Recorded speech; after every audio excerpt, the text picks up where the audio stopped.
In the following statements, President Trump says that the spread of COVID-19 through 15% of the U.S. population is terrific progress. In so saying, Trump makes clear that allowing COVID to spread through the U.S. population with as little mitigation as possible has been a goal of his. To understand the following statements by Trump, we need some backgrounding provided by this Wall Street Journal report, published a few days before Trump made the following statements. It reports that COVID-19 is estimated to have spread to 15% of the U.S. population, a consequence of which is that over 250,000 Americans had died by that time. So here's the American Commander-in-Chief extolling the deaths of 250,000 Americans as fantastic progress.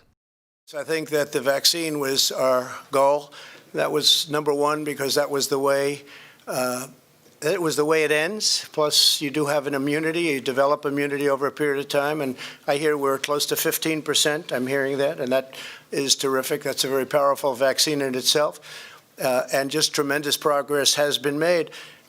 One of the reasons we do show so many, and I say this and I've been saying it for a long time, so many cases is because of the fact that we have 200 million tests. And you take, I think India is actually in second place with just a fraction of that number. So let's listen to those key statements again. Plus, you do have an immunity. You develop immunity over a period of time. And I hear we're close to 15%. I'm hearing that, and that is terrific. That's a very powerful vaccine in itself. And just tremendous progress has been made.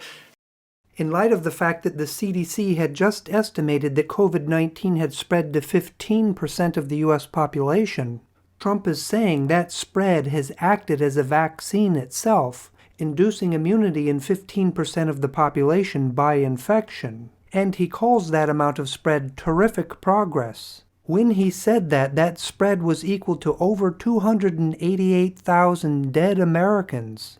So he literally said that spreading immunity through a means that killed over 250,000 Americans is fantastic. No matter how you try to parse his statements, what he's saying is unethical, especially in light of the fact of the overwhelming evidence that Trump has been pursuing a herd immunity through disease propagation plan, which explains why he constantly flaunts any mitigation policy, and why he never has been, as he should have been, a role model for and persistent advocate of the 3 W's: to wear a mask, to watch your distance, and to wash your hands. Being a cheerleader for the personal measures we can all take for mitigation would be the minimal requirement of an ethical president during a pandemic. He not only wasn't that, but he's constantly flaunted, discouraged, and belittled mitigation efforts. The most logical interpretation of his behavior is that it's not even negligence, it's intent. He has intended to reduce mitigation of COVID-19, to persuade you to let down your guard. He has intended to say and do what he can to make sure that you, your family, and your community get infected with the virus. Let's resolve any doubt you might have about this by listening to the views of Scott Atlas, who Trump appointed as an advisor on his coronavirus task force, after he stopped listening to Dr. Fauci. Dr. Atlas is a radiologist posing as an infectious disease expert, seen here in a teleconference trying to sell herd immunity through infection, trying to sell us 250,000 dead Americans. The beauty of this disease, and I don't mean to underplay its tragedy and the tens of thousands of people in the United States who have died, and over 100,000 in the world. It's been disastrous.